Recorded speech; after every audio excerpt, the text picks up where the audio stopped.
Oi pessoal, estou aqui com o John Martin, meu amigo, meu professor aqui da Escola Internet Innovation. Queria te agradecer de ter aceito prontamente um prazer. meu convite. Fala para essa galera aí, conta um pouquinho a nossa história aí, quanto tempo que você dá aula, a tua trajetória profissional, como é que você foi acabar como especialista em SEO, da onde que surgiu esse desejo? Aqui na escola a gente tô há 5 anos já dando aula aqui na Escola Internet Innovation, né? E alguns cursos diferentes, mas o principal sendo SEO mesmo, né? A gente está há mais de 10 anos fazendo SEO aí, trabalhando enlouquecidamente nesse mercado e quem conhece sabe que é uma doideira, mas é muito bacana, né? E para quem não sabe como que eu comecei na parte de SEO, na verdade eu comecei mesmo com a organização do meu pai, né? Ele pediu aí para eu dar uma força para ele e eu acabei indo lá e eu comecei a investir um pouco de dinheiro ali em anúncio do AdWords na época, né? Agora Google Ads. E o que aconteceu foi que eu gastei tudo, porque eu não negativei palavras. Então é mais um motivo de você fazer aí o curso de Google Ads da Internet Innovation, né?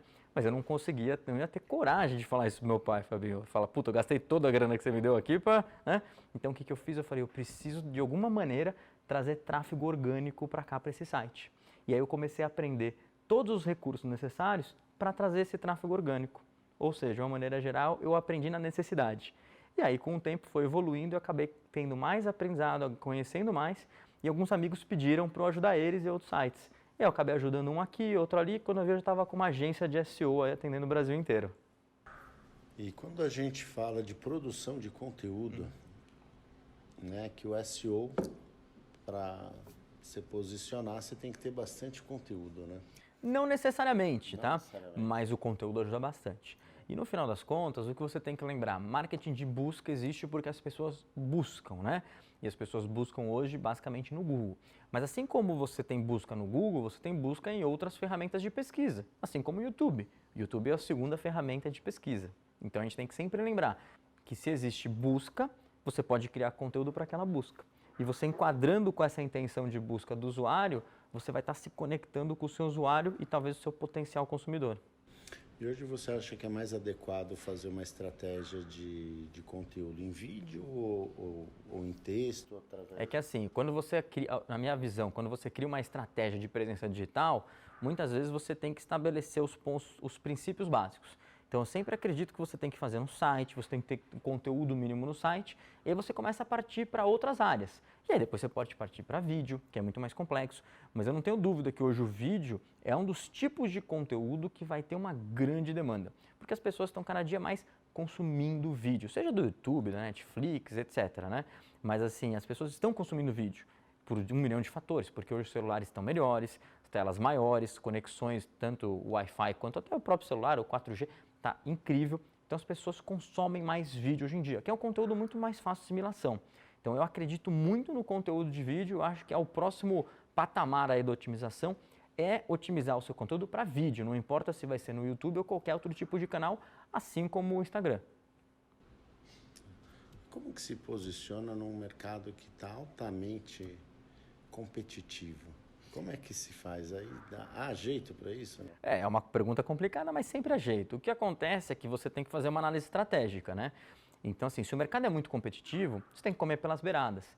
Então, muitas vezes você fala, putz, eu vou tentar ir para um nicho ou vou tentar começar por pesquisas que são menos competitivas. Então, é muito importante que você faça um plano estratégico e nesse plano estratégico, quando a gente pensa em estratégia, na verdade, você pensa em alguns pontos principais. E quais são os pontos principais? Recursos. Então, você tem que saber não só recurso financeiro, mas recurso humano, recurso de tempo. Você tem tempo para produzir um vídeo por dia, às vezes? Então você tem que avaliar esse tipo de coisa, né? Você tem outros fatores como ambiente, etc, mas você também tem um objetivo final, né? Então acho que do recurso até o objetivo final é muito importante você ter esse planejamento estratégico, porque aí sim você vai validar o que você pode e aonde você quer chegar.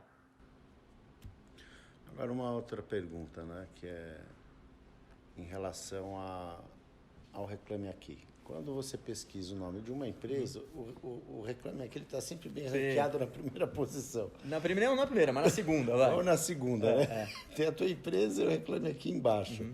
Isso é bem desagradável, né? Existe algum hackzinho para jogar o Reclame Aqui para a 10ª página do Google? Então, eu acho que assim, o primeiro ponto aí, eu acho que é importante você falar assim, putz, às vezes o Reclame Aqui está na 2ª página, isso é ruim. Então assim, não necessariamente é ruim, tá? Por alguns fatores. O primeiro deles, você tem que avaliar o seu CTR.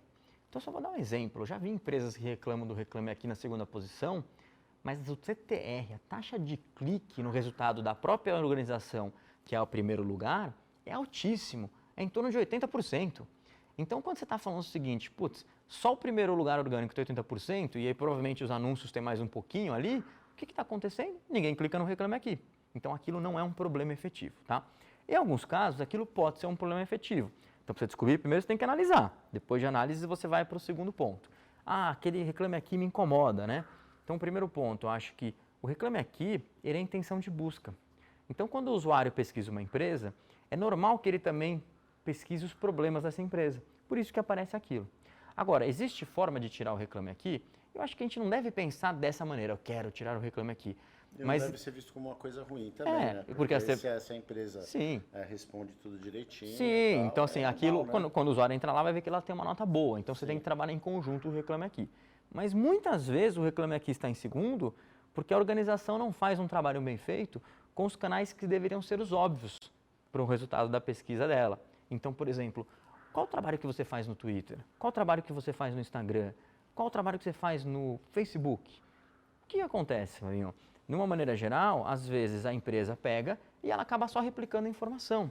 Então imagina o seguinte, poxa, eu vou fazer um trabalho no Twitter, todas as promoções relâmpagos vão ser colocadas no Twitter, né? Eu vou colocar vídeos tutoriais aí no YouTube, eu vou colocar uns vídeos mais menorzinhos no Instagram. Então quando você começa a criar os seus próprios canais relevantes, é normal e natural que quando você pesquisa o nome de uma empresa, apareçam as informações mais relevantes. Então, normalmente o Reclame Aqui está em segundo porque as empresas acabam não dando tanta atenção nos canais que são relevantes para ela. Pode ser as redes sociais, mas podem ser sites parceiros, entendeu? Alguns subdomínios, landing pages que você faz e uma série de outros fatores. Existe um serviço chamado Defesa de Reputação Online. Esse serviço, basicamente, ele pega resultados que você considera ruim, porque não necessariamente o resultado é ruim, mas às vezes você considera aquele resultado ruim. E esse trabalho é feito exatamente para você tentar colocar os resultados que você considera positivo na frente dos resultados negativos. Que bacana. Defesa de reputação. Fala um pouquinho aí para o pessoal. Defesa de reputação online?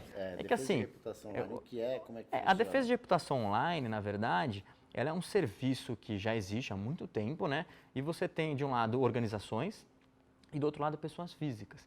Então, acontece, às vezes a pessoa física, eu tive um caso muito engraçado de um cliente que ele fez o quê? Ele falou, John, não estou conseguindo emprego em lugar nenhum. Quando digita meu nome, aparece um assassinato. Eu falei, como assim, né? Tipo, você matou alguém? E aí ele me explicou, ele falou, não, John, é um homônimo meu, né? Uma pessoa que tem exatamente o mesmo nome. Só que o RH, às vezes, não sabe disso. Então, o cara vai pesquisar o nome do cara lá e acha que ele é bandido, né? Achou que o cara é bandido, literalmente. O que acontece? Então, a gente teve que fazer um trabalho para, primeiro, diferenciar os nomes e um trabalho para posicionar ele na frente. A gente acabou jogando esse resultado negativo para a segunda página, que ninguém vê a segunda página, tá? Agora, o mais importante de uma defesa de reputação é você criar uma estratégia e depois fazer um trabalho. Normalmente costuma ser um trabalho mais caro e um trabalho que demora mais tempo, mas dependendo de cada situação faz super sentido. Então, por exemplo, nesse caso fez sentido para ele. É um executivo que ele precisa estar sempre em contratação ali e nesse caso específico ele tinha perdido uma contratação gringa ali, né? Na verdade, uma empresa multinacional estava querendo contratar e esfriou e ele não entendeu o porquê. E aí, sem querer, ele digitou o próprio nome no Google para ver o que acontecia. Por quê? Porque o RH, normalmente, ele vai ver seu nome no Google, no LinkedIn, no Facebook, se der até no Instagram e em outras redes sociais. E aí ele ficou surpreso com o próprio resultado. Então, o trabalho de defesa de reputação online basicamente faz isso, tanto para a pessoa física quanto para a organização. Outra questão. Eu tenho um curso, que é um dos mais conhecidos da escola, que se chama Especialista em Marketing Digital. Bacana. Então, o nosso site ele é feito, a gente usa o e-commerce, né, o plugin do WordPress, e para a gente melhorar a nossa taxa de conversão, a gente contratou uma ferramenta de landing page. Bacana. Só que o conteúdo da landing page é o mesmo conteúdo do site. O que eu faço o que eu devo fazer, no caso, para a landing page não ser indexada, porque eu tenho receio de querer que ela seja indexada, mas aí depois eu posso migrar de plataforma de landing page. Como é que se trabalha landing page junto com o site? É que assim, normalmente o que a gente pensa... Levando em conta o SEO. Normalmente você tem um site que tem páginas que tem mais conteúdo, né? E a landing page por si só, normalmente ela é mais atrelada à campanha. Por quê? Porque você não pode colocar muita informação, você quer que o usuário converta de uma maneira mais eficiente, mais rápida. Sim. Então você tem que ter um equilíbrio ali entre informação e CTR para o usuário efetivamente converter. Essas páginas normalmente elas não se posicionam tão bem. Então assim, o que você pode fazer? Que a pergunta é, como que eu não indexo essa página? É muito simples. Você vai ter que, na programação da página, acabar colocando um noindex nessa página, né? Por quê? Porque aí quando o Google encontra essa página, então ele consegue rastrear, consegue, né, identificar essa página, mas vai ter uma instrução lá falando que essa página não deve ser indexada. Então aí não vai ter nenhum problema para você. Agora, se eu quisesse fazer o inverso e de repente fazer um 301 na página do site para jogar todo o tráfego para a landing page, poderia fazer. Você pode fazer isso, muito embora não seja recomendado. Por quê? Porque normalmente a landing page é uma página que ela tem mais dificuldade para se posicionar, porque a aplicação dela normalmente é para ser usada junto com uma campanha, né? E por que a gente faz isso? Porque você tem campanhas segmentadas e específicas para landing pages bem específicas para o usuário. Então você já veio canalizado. Quando você pensa em tráfego orgânico, você está pensando também que você tem que ter uma página muito maior, com mais conteúdo informativo, para conseguir se posicionar adequadamente, principalmente quando a pesquisa é competitiva. E você não quer uma landing page dessa maneira, porque a landing page ela normalmente vai ser de conversão rápida, ou seja, o usuário tem que ler os principais pontos e acabar convertendo, seja o lead, seja o cadastro, conversão, ligação, etc. Né? Então, normalmente você tem um diferencial aí. Não significa que landing pages não possam se posicionar. Pode, mas normalmente elas não se posicionam tão bem que nem páginas normais, que você tem um hábito de colocar mais conteúdo ali. John, eu queria te agradecer por você ter Opa, vindo aqui, é um prazer fazer essa entrevista comigo. E eu queria que você falasse com o pessoal como que eles podem te encontrar nas redes sociais, divulgar seu trabalho, aí fala um pouquinho pro pessoal. Bom, quem quiser me procurar nas redes sociais, é só procurar no Google SEO Martin, né? Ou Seu Martin, como o pessoal costuma me chamar. E quem quiser também pode procurar para o Seu Martin aí no YouTube. A gente também tem um canalzinho no YouTube que a gente está produzindo bastante conteúdo para vocês. O John, ele recentemente falou para mim que ele fez uma promessa para ele mesmo que toda semana ele está produzindo 2 vídeos. Você está conseguindo manter esse... Estamos conseguindo manter. Eu já fui um pouco mais modesto. A gente fez uma promessa de estar entregando aí um videozinho toda semana. A gente ainda está pegando tração, estamos aprendendo a fazer isso, né? Bacana. Então você que está assistindo a gente aí, se você gostou, compartilha, dá um joinha, habilita o sininho e façam seus comentários aí, tá bom? John, mais uma vez, gente. Brigadão aí. Imagina. Valeu. Fala, Fabinho. É isso aí. Até a próxima, pessoal.